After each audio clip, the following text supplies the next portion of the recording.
माझ्या महाराष्ट्रातील बांधवांनो, भगिनींनो आणि मातांनो, पुन्हा एकदा नमस्कार. जय महाराष्ट्र. आज थोडं काही कालावधीनंतर भेटतोय. 1 मेला आपण भेटलो होतो, त्याच्यानंतर जवळपास 6-7 दिवसानंतर भेटतोय. या गेल्या 6-7 दिवसात काय झालं, काय घडलं, असं न सांगण्यासारखं काहीच नाही आहे आणि जे काय घडतं आहे ते सगळ्यांना माहिती आहे. पण विशेष म्हणजे काल एक अतिशय चांगली गोष्ट झाली. महाराष्ट्रामधल्या सर्व पक्षांच्या नेत्यांसोबत माझी आणि आपल्या माननीय मंत्री महोदयांची, म्हणजे त्याच्यात उपमुख्यमंत्रीसुद्धा होते, सर्व काँग्रेस पक्षाचे, राष्ट्रवादी पक्षाचे आणि आपले शिवसेनेचे असे मंत्री होते आणि इतर पक्षांचे नेते यांच्यात एक बैठक झाली. सर्वांना आपण नेमकं काय करतो आहोत ह्याची कल्पना दिली गेली. सर्वांना त्यांच्या सूचना काय आहेत, कुठे काही याच्यात उणिवा जाणवत आहेत का, आणखीन काही करायला पाहिजे का, ह्या सगळ्या त्यांच्या सूचना घेण्यात आल्या. आणि खरंच मला एका गोष्टीबद्दल समाधान आहे की सगळ्यांनी अतिशय मनपूर्वक खूप चांगल्या सूचना दिल्या. त्यातल्या बहुतेक सगळ्या किंबहुना बऱ्याचशा सूचना आपण अंमलातसुद्धा आणलेल्या आहेत आणि आणतोसुद्धा आहेत.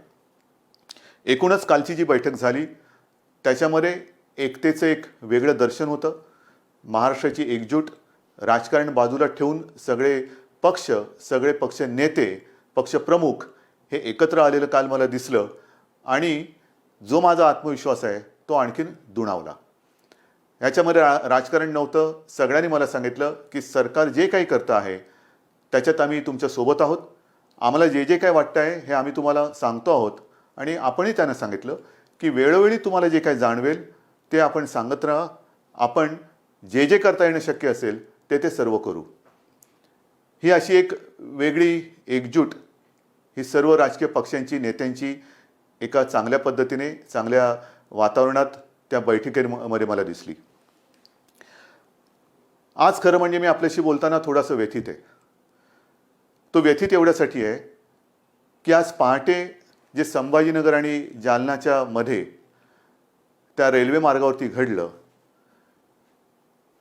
ह्या घटनेने मी खरंच एक मनातून असा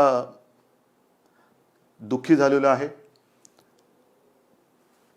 हे जे मजूर इतर राज्यातले घरी जायला निघालेले आहेत, आपण त्यांना अनेकदा सांगितलेलं आहे, आजही मी सांगतोय की तुम्ही कुठेही अस्वस्थ होऊ नका, कुठेही बेचैन होऊ नका.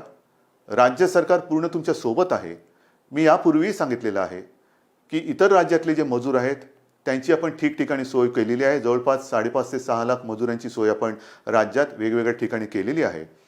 त्यांची जेवणाची, खाण्याची सोय, त्यांच्यासोबत डॉक्टर्स दिलेले आहेत. आणि आता तर इतर राज्यांबरोबर आपली बोलणी सुरू आहेत. इतर राज्यांमध्ये सुद्धा ट्रेन, रेल्वे आपण सुरू करून ज्या ज्या राज्यांमधले हे मजूर जिथे जिथे जाऊ इच्छितात तिथे केंद्र सरकार, आपलं राज्य आणि ज्या राज्यात हे जाऊ इच्छित आहेत त्या राज्यांच्या सरकारबरोबर बोलून आपण ह्या ट्रेनची सोयसुद्धा केलेली आहे. सुरुवात झालेली आहे. 1-2-5 दिवसापासून ट्रेन सुरू झालेले आहेत. मुंबईतून सुरू होत आहेत, पुण्यातून सुरू होत आहेत. पण हे करत असताना गर्दी होता कामा नये. जर गर्दी उसळली तर तुम्हाला माहिती आहे धोका अजून आपल्या अवतीभोवती फिरतोय. धोका काय टळलेला नाही, संकट टळलेलं नाही आहे. गर्दी झाली तर पुन्हा हे सगळं ठप्प होईल. आणि म्हणून मला असं वाटतं की या सर्व मजुरांना मी सांगतोय, मजदूर आहेत, कर्मचारी आहेत, इतर नागरिक आहेत, कि आपको परेशान होने की कोई आवश्यकता नहीं है. आज तक जिस संयम आपने जो बनाए रखा है, संयम बनाए रखें. महाराष्ट्र की सरकार पूरी तरह से आपके साथ है. आपका सहयोग हम दोनों के लिए अच्छा रहेगा क्योंकि संकट बहुत ही गंभीर है. जैसे मैंने अभी अभी कहा कि महाराष्ट्र सरकार और जहां भी आप जाना चाह रहे हो उस राज्य की सरकार और केंद्र की सरकार आपस में बात चल रही है. रेलवे की व्यवस्था हो रही है, बस की व्यवस्था हो रही है. जैसे उपलब्धि बढ़ती जाएगी हम आपको बताते रहेंगे. पण हे करताना कुठेही अफवेला बळी पडू नका. कारण कोणतरी सांगते की इथून ट्रेन सुरू होणार, मग ही गर्दी तिकडे जाते. आता काल जे घडलं, आज पहाटे जे घडलं, अत्यंत दुर्दैवी आहे. खरं म्हणजे संभाजीनगरवरून ट्रेन सुरू होत आहेत, ट्रेन सुरू झालेल्या आहेत. पण ही जी लोक होती ती रस्त्याने न जाता रेल्वे रुळावरनं निघाली. कारण त्यांना भुसावळला जायचं होतं. आता खरं त्यांना कोणी सांगितलं भुसावळला जायला, कल्पना नाही. पण भुसावळला जाताना चालून चालून थकली आणि मध्ये एक करमाड नावाचं गाव आहे, तिथे त्या रेल्वे ट्रॅकवरती बसली. पहाटेचा सुमार होता, थकलेले होते, बसले तिथेच डोळा लागला आणि दुर्दैवाचा घाला आला. खरंच हे अत्यंत दुर्दैवी घटना आहे. मी मनातून अत्यंत दुःखी झालो ह्या सगळ्या घटनेबाबत आणि पुन्हा पुन्हा सांगतो की कृपा करून जिथे आहात तिथेच थांबा. राज्याची यंत्रणा जी आहे ती आपल्या संपर्कात आहे. जसजशी आपली सोय होईल तसतसं आपण तुम्हाला घरी पाठवतो आहोत. तुम्हाला घरी पाठवल्याशिवाय आम्ही शांत बसणार नाही. पण शांती ठेवा, अस्वस्थ होऊ नका, कुठेही गडबड गोंधळ करू नका. अत्यंत शिस्तीत आणि संयमाने आपण हे काम करतो आहोत. पण त्याही राज्याच्या काही सुरक्षेच्या दृष्टीने अटी आहेत, चेकिंग असेल, काही असेल, ह्या सगळ्या गोष्टी होत आहेत आणि ते करून आपण ही सगळी व्यवस्था करतो आहोत. दुसरी गोष्ट, गेले 2-3 दिवस मुंबईमध्ये एक अफवा आहे. अफवा काय? मुंबई लष्कराच्या ताब्यात देणार, मुंबई लष्कराच्या ताब्यात देणार, मुंबईमध्ये लष्कर येणार, मग लॉकडाऊन होणार, सगळी दुकानं बंद होणार. लष्कर कशाला पाहिजे? आणि आजपर्यंत मी जे काही केलेलं आहे तुम्हाला सांगून आणि तुम्हाला विश्वासात घेऊन केलेलं आहे आणि तसाच मी करणार आहे, तसंच करणार आहे. आपल्याकडे सुद्धा तुमच्या लक्षात असेल की लॉकडाऊन करताना टप्प्याटप्प्याने आपण करत गेलो. पहिल्या काही गोष्टी बंद केल्या, नंतर काही गोष्टी बंद केल्या, त्याच्यानंतर काही केल्या, असं करत करतच आपण पुढे गेलो. त्याच्यामुळे लष्कराची काहीच गरज नाही आहे. आणि मी तुम्हाला पहिल्या माझ्या भेटीतच सांगितलेलं आहे की ही जी लढाई आहे ह्याच्यामध्ये जवान आपण सगळेजण आहात. ते जे जवान आहेत ते सरहद्द सांभाळत आहेत, पण हे जे युद्ध आहे हे आपल्याला लढायचं आहे आणि तसं तुम्ही ते लढतात. संयमाच्या आणि जिद्दीच्या जोरावरती लढतात. लष्कराची आवश्यकता नाही आहे, लष्कर मुंबईत येणार नाही. पण जी एक आपण काळजी घेतोय, या सगळ्या गोष्टी मला तुम्हाला पुन्हा पुन्हा मी मुद्दामून सांगतोय कारण आपल्या मनात कुठे गोंधळ गडबड होता कामा नये, गैरसमज तर अजिबात होता कामा नये. मी पहिल्या दिवसापासून सांगतोय की हे संकट गंभीर असलं तरी सरकार खंबीर आहे. मग खंबीरता म्हणजे काय?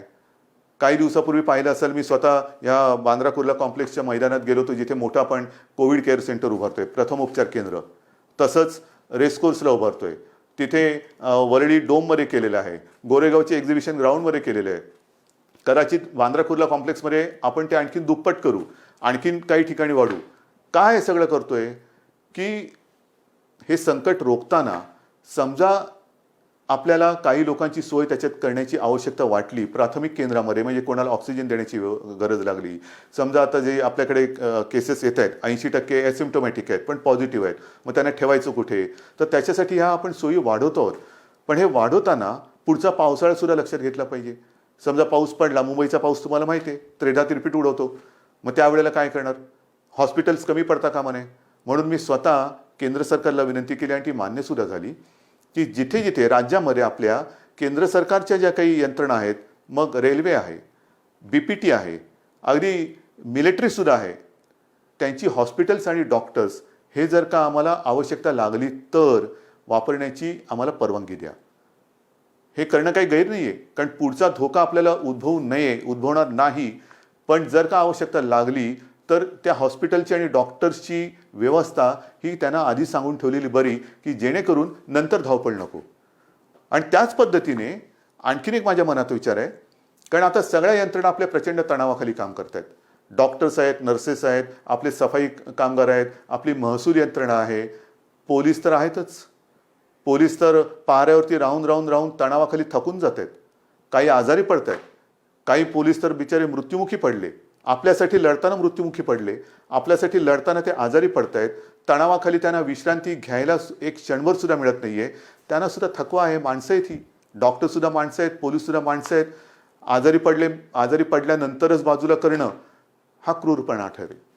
त्यांना सुद्धा मध्ये मध्ये कुठेतरी एक विश्रांती देण्याची गरज आहे आणि त्याच्यासाठी माझ्या मनात एक विचार आहे, तोही आत्ता आपल्याला सांगतो. पण ह्याचा लगेच चुकीचा अर्थ लावू नका.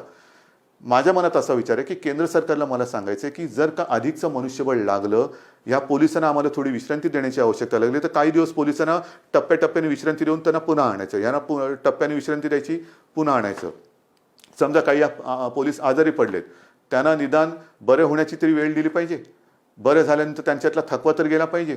तर तोपर्यंत जर अधिकचं मनुष्यबळ लागलं तर ते केंद्र सरकारकडे आपण कदाचित मागणी करू.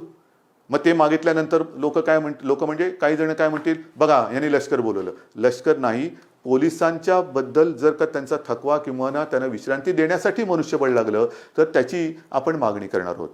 म्हणून सगळ्या बाजूने आपण तयारी करतो आहोत. हॉस्पिटलची सोय करतोय, डॉक्टर्सची सोय करतो आहोत, पोलीस लागले तर त्यांची सोय करतो आहोत. पण हे करताना तुमच्या मनात कुठेही भीती किंवा गैरसमज असता कामा नये, म्हणून हे मी मुद्दामून तुम्हाला आज सांगतो आहे. या सगळ्या गोष्टी करत असताना आणखीन एक महत्त्वाचा विषय आहे, परप्रांतीय मजुरांना आपण पाठवतो आहोत. तसंच त्या राज्यात आपली जी काही मजूर असतील त्यांना आपण परत आणतो आहोत.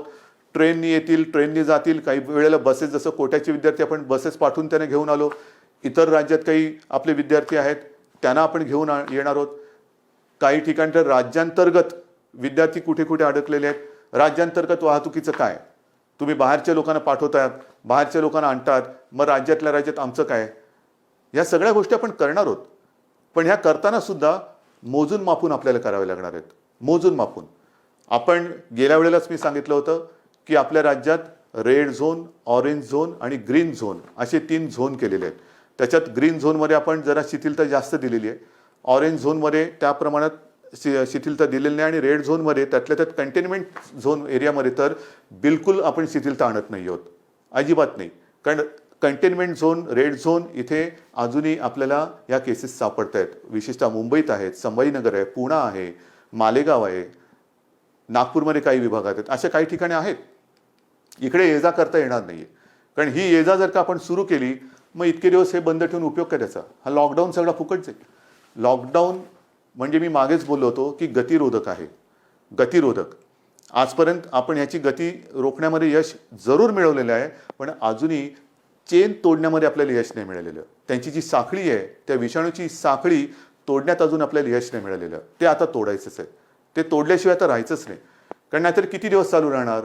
लॉकडाऊनचं काय होणार, 17 तारखेपर्यंत लॉकडाऊन आहे, पुढे काय होणार, किती दिवस आपण वाढवत राहणार. म्हणून आपला आता हा प्रयत्न असा असला पाहिजे की एकदाच काय ते आपण कडक ही सगळी बंधनं पाळूया आणि या विषाणूचा संसर्ग, ह्याचा जो काय प्रसार आहे तो कायमचा संपवूया. त्याच्यासाठी आता आपल्याला तयारी करायची. आणि हे करत असताना आता परदेशातून जी आपली लोक आहेत ती यायला सुरुवात होतील. काही ठिकाणी इतर देशात सुद्धा आपली लोक अडकलेली आहेत, काही विद्यार्थी अडकलेले आहेत. ते विमानाने त्यांची ये जा सुरू होईल, त्यांना पुन्हा क्वारंटाईन करावं लागेल. ह्या थोडंसं हे जेवढी आपण शिथिलता आणू तेवढी आपली जबाबदारी पण वाढते आहे. ती जबाबदारी पूर्ण ताकदीने आपल्याला पेलावी लागणार आहे. आणि म्हणून आपल्याला जी मी विनंती करतो आहे की आपलं जे सहकार्य आजपर्यंत तुम्ही दिलेलं आहात तेच यापुढे सुद्धा काही दिवसासाठी हे आपल्या सरकारला तुमच्यासाठी लागणार आहे. मग कोणीतरी मध्ये सांगतं की मुंबईमधल्या टेस्ट कमी करणार का, अजिबात नाही आहे. आजपर्यंत मी इतर राज्यांची तुलना नाही करत, पण गेल्याही वेळेला आकडा सांगितलेला तुम्हाला, 1.5-2 लाखाच्या आसपास महाराष्ट्राने टेस्ट केलेले आहेत. एकट्या मुंबईने लाखाच्या वरती टेस्ट केलेले आहेत. टेस्ट कुठेही कमी नाही होणार, अजिबात नाही होणार. जिथे जिथे आवश्यकता आहे तिथे टेस्ट ह्या चालू राहतीलच. मुंबईमध्ये मुंबई महापालिका, खाजगी जे रुग्णालय आहेत, ते डॉक्टर्स आहेत, फक्त त्याच्यामध्ये एक सुसंगती पाहिजे, एक वाक्यता पाहिजे. कोणी उठला आणि टेस्ट करून आला तसं नाही आहे. मी तर तुम्हाला पुन्हा एकदा विनंती करतो आहे, कारण जो काही मृत्यूदर आहे त्या मृत्यूदरामध्ये आपण बघितलं काही केसेस अशा आहेत की शेवटच्या टप्प्यात आपल्याकडे येत आहेत. शेवटच्या टप्प्यात म्हणजे सगळं काही उपचाराच्या पलीकडे गेलेलं असतं तेव्हा ते येत आहेत आणि तिथे आपण काहीच करू शकत नाही. काही वेळेला तर असं होतं की एखादा रुग्ण आला तर त्याचा रिपोर्ट, टेस्टचा रिपोर्ट येण्याच्या आधी त्याचा मृत्यू होतो. आणि म्हणून मी वारंवार सांगतोय की जर कोणाला सर्दी, खोकला, ताप यासारखी लक्षणं आढळली तर तुम्ही न घाबरता, न डगमगता आपली फिअर क्लिनिक्स आहेत, आपले डॉक्टर्स आहेत, त्यांच्याकडे या, स्वतःहून या. आपण तर घरोघरी जाऊन चेकिंग तर करतोच आहोत, विचारपूस करतो आहोत, पण जर ज्यांना कोणालाही अशी लक्षणं आढळली आणि ते स्वतःहून पुढे आले तर पुढचा जो काही उपचार आहे तो करणं हे सुलभ होईल. एक लक्षात घ्या, आजपर्यंत साधारणतः 18,000 पॉझिटिव्ह केसेस आपल्या महाराष्ट्रात आहेत.